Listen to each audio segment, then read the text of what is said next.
Innanzitutto vorrei ringraziare la dirigente Lucy Sciuto per la grande possibilità che ci ha dato in periodo di pandemia di celebrare questo meeting in presenza,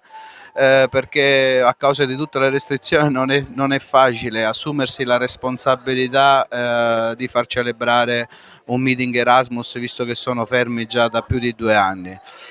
Poi la settimana è stata molto interessante da un punto di vista lavorativo, abbiamo ultimato tutti i report finali che bisogna poi consegnare alle varie agenzie nazionali, abbiamo avuto